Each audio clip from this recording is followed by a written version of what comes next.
and Tima, who's wonderful and very organised and seems to be the best conference. He said, what nice emails James Harris writes. I'm meaningful to Pacific people and that will have impact. I want to get some runs on the board.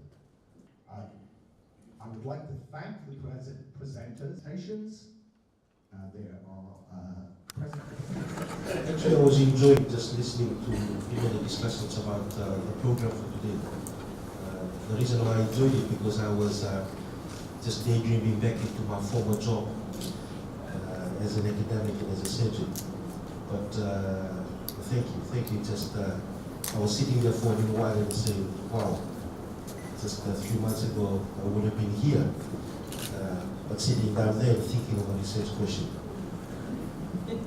Whenever there's a conference of health in the Pacific, when you get the two Dr. Audreys to come, it must be worth something.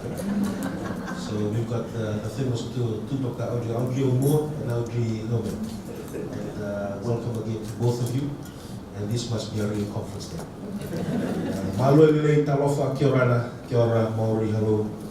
And Dolomina. I keep on saying Dolomina because this is on the western side of Italy. And I said this in the ECO meeting the other day. Just 10 kilometers from here is VCC, where it is believed that we first landed here many moons ago, many years ago. And it's always amazing to me that when we talk about something strategic, is to have it back in the West, back close to where it all began. And I think it's historic in a sense that we are here to actually relook at ourselves and review what we're doing and see what the innovative ideas we can come up with so that we can continue to ensure the protection of the people that we serve, the people of the Pacific. This morning I was talking to a very senior clinician who had called me very early in the morning and he said, I have something that I'm worried about. And I said, whatever you're worried about, I'm worried about. He said, why? I said, bro, before we've also allegiance to look after patients, but I've shown an allegiance to protect our people. And I think as you, over the next 2 days, as you think about the research question, think about how we can protect our people. Protect it from climate change. Protect them from communicable diseases. Protect them from NCDs. Protect our people. That's, I think, the most important thing. So, Holomina, welcome. And the Director General is not here, but I welcome him, Dr. Colin Tukitonga. Please convey my gratitude to him. And also the senior academics from the universities, University of Queensland, Pacific Community, Fiji National University, ladies and gentlemen. It's a great pleasure for me this morning to officiate the second meeting of the Pacific Health Governance Research Network, which is co-hosted by the University of Queensland, the Pacific Community and the Fiji National University. And the aims of the United Nations Sustainable Development Goals, SDGs, are ambitious: to end poverty, protect the planet, and to ensure that all people enjoy peace and prosperity. And together, they provide a wide-ranging framework to help us tackle the most pressing social and environmental challenges of our time. And I'm pleased to see that this meeting is organized into 5 thematic pillars of health security, health systems and universal health coverage, climate change and health, water, sanitation and hygiene, and non-communicable diseases, which reflects the various intersections between health policy, governance, and the SDG agenda. The Pacific Islands are vulnerable to many things. And yesterday was the 3-year remembrance of Winston. And yesterday I was just thinking about how it impacted us as a country. And we cannot change our coordinates. We cannot change our coordinates. And we have to be able to build resilience, and in health, build resilient health systems that can be able to withstand the challenges that we're going to face with climate change. The Healthy Islands Vision, the Asia-Pacific Strategy for Emerging Diseases and Public Health Emergencies, the Regional Roadmap for International Health Regulations, and the Pacific Health Security Coordination Plan 2017 to 2022, Fiji and other Pacific Island nations will need to detect, design, and implement innovative practical solutions to strengthen its core public health capacities to respond accurately to emergencies in the new context of the Pacific. And I'm pleased that also this morning I can see that some of our environmental health officers who have been doing the masters down in Christchurch are now part of the group here today. Because we need to build that capacity within public health. The capacity not only to be able to find information, but to analyze, evaluate, and give policy direction for those of us who are in the decision making, or at the top of the tree in terms of decision making. And I'm pleased to note that the theme of this meeting focuses on research in Pacific health security, biosecurity, human security, incorporating the management of disasters and infectious disease epidemics, the interactions between climate change and health, as well as water, food, and psychological securities, including the impact of sexual reproductive health and an important dimension of the health security. Last year we had Parliament, and a question posed to me in Parliament was about the leptospirosis outbreak. And I was sharing to my fellow honorable members of Parliament that leptospirosis was happening all over the world. It was supposed to be only in humid countries. It's a zoonosis of global distribution. And interestingly, last year, it was noted that in Boston there was an outbreak of leptospirosis amongst dogs. And it just brings to the fore the challenge that we have. And we have to get the nations of the Pacific and also the stakeholders who support the nations of the Pacific to be on the path and research bridges that gap. A WHO report on UHC and the Pacific globally suggests that the best trigger for progress towards the healthy island vision and UHC is for most Pacific Island countries. And for most Pacific Island countries, it's about refining and strengthening primary health care. And I'm very keen on strengthening primary health care. As you know, the Standard Declaration talks about primary health care to universal health coverage.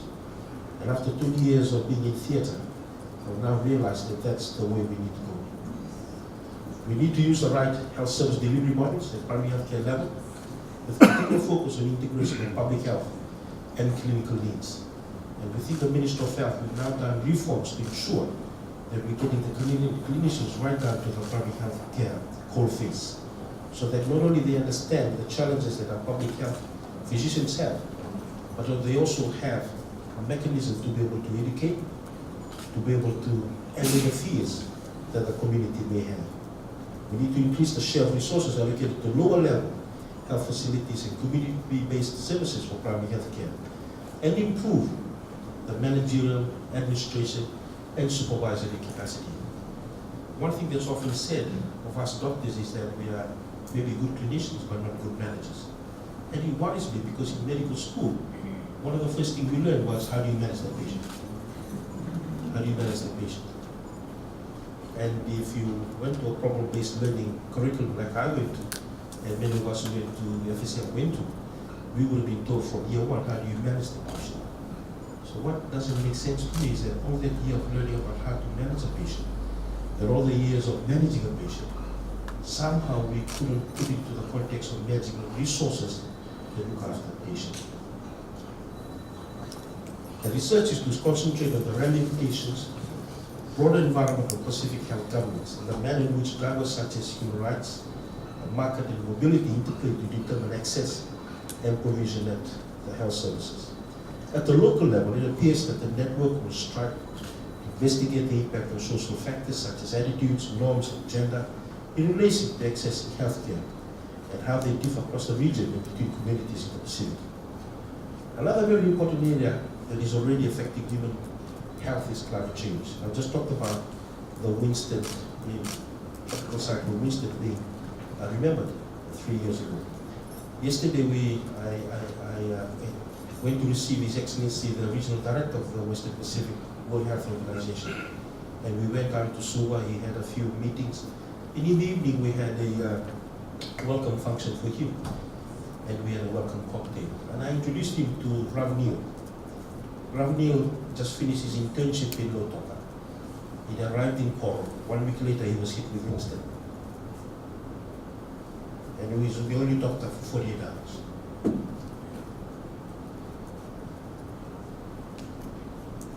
Chairman. And when we think today, we think about Rampur. And it's expected that with climate change, a wide range of environmental and social determinants of health, including heat wave, rising sea levels, and other extreme weather events, contribute to a series of challenges, ranging from food security to scarcity of drinking water, and increases in communicable and respiratory diseases. Health, therefore, must be mainstream to address climate change. And I'm pleased to inform us today that Fiji, with Norway, will be hosting a side event at the World Health Assembly on climate change and health. And it was interesting, I met with the Norwegians in Geneva. They came and they said, you know, we're big on oceans. And I said, we are big on oceans. So it was an interesting discussion. But that's the level where we need to go. And Fiji's Climate Change and Health Strategic Action Plan of 2016 to 2020 supports the enhancement of the mission and vision of the Ministry of Health and Medical Services in ensuring a healthy population and healthy environments during the spirit of global change. I trust that your discussions will focus on improving communication and feedback between policymakers and the communities in order to translate global, regional, and national policies into workable strategies. I can reiterate, workable strategies that encourages climate change adaptation programs in local communities, but also on the global agenda. That's where we need to target the global agenda. We have a carbon imprint, but ours is small. We need to target the global agenda. Another pertinent issue is universal access to safe drinking water, sanitation, adequate hygiene, WASH. This is essential to population health, welfare, and development. The Western Pacific has made considerable progress from 1990 to 2015. In the Western Pacific region, 90 million people do not use a basic drinking water facility, and more than 400 million do not use a basic sanitation facility. Sufficient, affordable, and safely managed drinking water, sanitation, and improved hygiene practice can significantly reduce these statistics. In adopting the Sustainable Development Goal, the global community pledged to achieve universal coverage of safely managed drinking water and sanitation services, and to eradicate open defecation by 2030. This very basic health requirement is a challenge in the Pacific, and I'm encouraged to see that your program will drive discussions to consider policy and regulation in water and wastewater infrastructure, staff training for infrastructure management, and urbanization.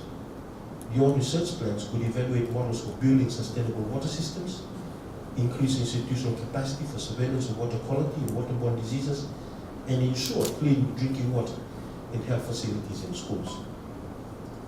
One of the other things that we have to realize is that health facilities, when you open 24/7, you don't have an opportunity to stop and replenish. Or do we have an opportunity to stop and vacuum the floor? All this has to be resilient, has to be built into the system, because it has to be open to be able to provide the service. MCD is a crisis in the region, and the most recent NCD survey in Fiji continues to show increasing level of risk factors, unhealthy behaviors towards NCDs. And there's an urgent need for a whole of systems approach, beginning with me as the Minister, with strong leadership from all stakeholders in our efforts to address this. And in line with the international and regional commitments, Fiji developed its NCD strategic plan 2015-2019. And the strategy focuses on prevention, the treatment of NCDs, including mental health and violence and injuries. It is structured to ensure risks are adequately addressed with strong stakeholder commitment. I sincerely trust that in the next 2 days, your research questions will seek to understand the link between NCDs in the Pacific and the regional and global determinants of behavioral risk factors according to the burden. It is important to translate screening into long-term management, identify cost-effective interventions for the Pacific context, support campaigns for promoting health literacy, and explore opportunities to implement trade and tax policies. I also hope that you will spend time considering work that needs to be researched under the umbrella of mental health, which is usually featured much less. I take this time to congratulate the University of Queensland for progressing this important initiative in conjunction with the Fiji National University, kind financial assistance of the Pacific Community, SPC, And as you build your research agenda for the Pacific around the 5 thematic pillars, I urge that you use the research network not only to answer your research questions, but at the same time to be able to build a pool of credible Pacific Island researchers through scholarships and other support models. When I was in Geneva, often the questions that the senior WHO officials would ask me, the assistant director generals, the regional director, would be, what do you want to happen? And apart from climate change and NCD, one of the things that I kept on saying was supporting our small island development states health professionals. We need to support them. We need to empower them. We need to build their capacity. We need to retain them. We need to ensure that they have all the skills that they can get to be able to have policy making. And I wish you all the very best in your deliberations of the next 2 days. And I wait in anticipation the updated research agenda as an outcome of this forum. With those few words, I thank you once again for the opportunity to come and grace the occasion this morning. I'm a little bit sorry we just arrived early this morning as we were down in Suva yesterday. We had to sing a few songs last night, but we did it very well. And the regional director was quite impressed. So thank you all very much, and have a great 2 days. For those of you who have come to Fiji from to the Pacific from elsewhere, I strongly suggest that you visit our country before you go back. Please go and see some of the sites, going to the highlands, apart from the beach, and also enjoy the hospitality. Thank you very much. At the official time. So photograph, morning tea, simple color. Okay.